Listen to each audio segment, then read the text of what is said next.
हरे कृष्णा, राधे राधे। हम सभी भागवत की कथाओं का श्रवण कर रहे हैं। आज का प्रसंग है नलकूबर मणिग्रीव। देव ऋषि नारद जी ने शाप दिया कुबेर के पुत्र नलकूबर मणिग्रीव को। शाप दिया? सुखदेव कहते हैं कृपा की। महात्मा का शाप भी वरदान ही होता है। वो शाप भी सबको थोड़े ही देते हैं। जिनके ऊपर उन्हें कृपा करनी होती है उन्हीं को ये शाप देते हैं। हमें तो महात्माओं से वरदान चाहिए। एक ने कहा तो मुझे हंसी आ गई। तुम्हारा जीवन उनके शाप लायक भी है। हाँ, महात्मा लोगों का शाप और वरदान एक ही होता है।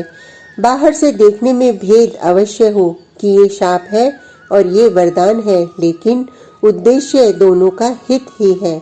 महात्मा शाप दे या वरदान, दोनों के माध्यम से आपके ऊपर कृपा ही बरसेगी। इसलिए साधुओं से कभी कोई हानि नहीं है। जाओ, तुम वृक्ष बन जाओ।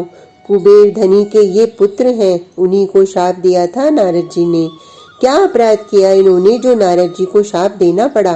परीक्षित का प्रश्न। सुखदेव इसके उत्तर में एक कथा सुनाने लगे। कुबेर के दो पुत्र नलकूबर मणिग्रीव बड़े धनी के बेटे हैं, इसलिए अहंकारी हैं। पृथ्वी में आते ही रहते हैं। यही का क्षेत्र इन्हें प्रिय लगता है। अपने साथ में अप्सराएं बदल बदल कर स्वर्ग से ले आते हैं। फिर मदिरा का उन्मत्त सेवन, फिर जल क्रीड़ा।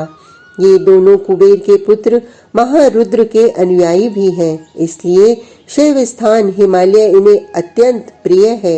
ये केदार खंड में विशेष आते रहते हैं, वहां शिव की आराधना करते हैं। फिर ये मदिरा का सेवन करके अप्सराओं के साथ काम क्रीड़ा आरंभ कर देते हैं। मंदाकिनी गंगा में ये अपनी वासना का खेल खेलते। सुखदेव कहते हैं इस तरह इनकी उन्मत्तता बढ़ती ही जा रही थी। तीर्थ क्षेत्र में ये अपराध है। एक दिन देव ऋषि नारद जी हरि गुण गाते हुए केदार खंड में पहुंच गए।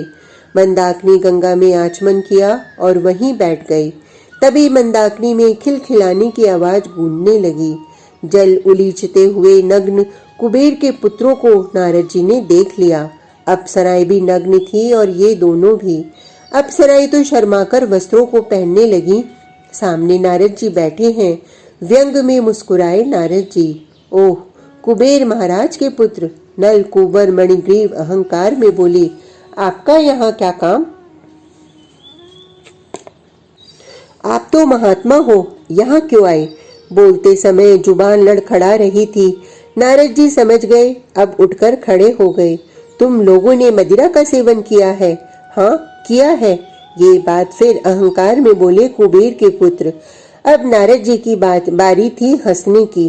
वो हंसे और बोले, विचित्र बात है ना, रजोगुण के जितने कार्य हैं, अच्छे कुल में जन्म लेना, अच्छे पद का मिलना, ये सब तो है, लेकिन इन सबसे बुरी चीज एक ही है, वो है श्रीमद यानी धन का अहंकार। आप कहना क्या चाहते हो? कुबेर के पुत्रों का अहंकार अब चरम में था। नारद जी कहते हैं, मैं ये कहना चाहता हूँ, धन मद बहुत बुरी चीज है। जहाँ धन मद आ गया वहाँ मदिरा का सेवन भी होगा, वहाँ द्यूत भी खेला जाएगा और वहाँ पर स्त्री संसर्ग भी होगा ही होगा। नारद जी मुस्कुराए और बोले, धन के मद में जो अंधे हो जाते हैं उन्हें कुछ दिखाई नहीं देता। उन्हें लगता है मैं ही हूँ, उन्हें लगता है मेरे सिवाय और कोई नहीं है। अपनी देह को सजाते हैं, देह को पुष्ट करते हैं, इसके लिए नाना जतन भी करते हैं। अच्छा बताओ, ये शरीर किसका है? नारद जी पूछते हैं। जिन्होंने जन्म दिया उसका, या जो खिला रहा है उसका, या जो हमें नौकरी देकर पाल रहा है उसका, या उस अग्नि का जो मरने पर इसे क्षणों में ही जला देगी। लेकिन कौन समझाए इन धन के अभिमानियों को, जो सब कुछ अपना मान बैठे हैं। इसलिए धनियों को ठीक ठाक रखने का काम एक ही करता है और वो है दरिद्रता। ये अच्छे अच्छों को सुधार देती है। नारद जी इतना बोलकर हंसने लगे। तब कुबेर के इन पुत्रों ने कहा, हमें कौन सुधारेगा? नारद जी इस बात पर मौन हो गए। फिर बोले, झुकना नहीं आता है ना, हमें आप सिखाओगे झुकना? ये अट्टहास करने लगे। तब देव ऋषि ने शांत भाव से कहा, वृक्ष सिखाएंगे तुम्हें झुकना क्या? दोनों कुबेर पुत्रों का नशा एक ही झटके में उतर गया था। हाँ, वृक्ष से बढ़िया तुम्हें कौन झुकाएगा, जाओ वृक्ष बनो। नारद जी ने शाप दे दिया था इन कुबेर पुत्रों को। ये कुछ नहीं बोले, सिर झुकाकर खड़े ही रहे। इनके मन में अब अपराध बोध उत्पन्न हो रहा था। नारद जी शाप देकर जा चुके थे और ये कुबेर के पुत्र अपना देह त्याग कर वृक्ष बन चुके थे, किंतु केदार क्षेत्र में नहीं, नारद जी की कृपा से ब्रिज के गोकुल गांव में, भगवान श्री कृष्ण की क्रीड़ा भूमि गोकुल गांव। नल कुबर मणिग्रीव वृक्ष बन गए हैं। अर्जुन नाम के वृक्ष नंद के आंगन में ही खड़े हैं। ये धन्य भाग है इनके कि कन्हैया खेलते हुए आते हैं और इस वृक्ष से लिपट जाते हैं, माखन खाते हैं और इन वृक्ष में अपने हाथों को पोंछ देते हैं। ये कुबेर के पुत्र नारद जी की कृपा मान रहे हैं। कृपा ही तो है, नहीं तो इनके भाग्य थे कि श्री कृष्ण के ये दर्शन भी कर पाते। आज तो हद हो गई। कन्हैया ने मटकी फोड़ दी, माखन फैला दिया। मैया यशोदा ने पकड़ा और ऊखल से बांध दिया।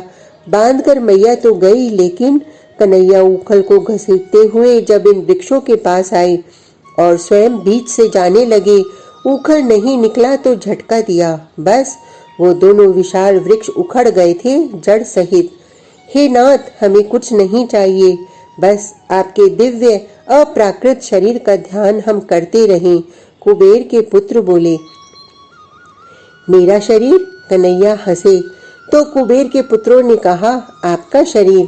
ये जो संत है, महात्मा है, यही तो आपका शरीर है।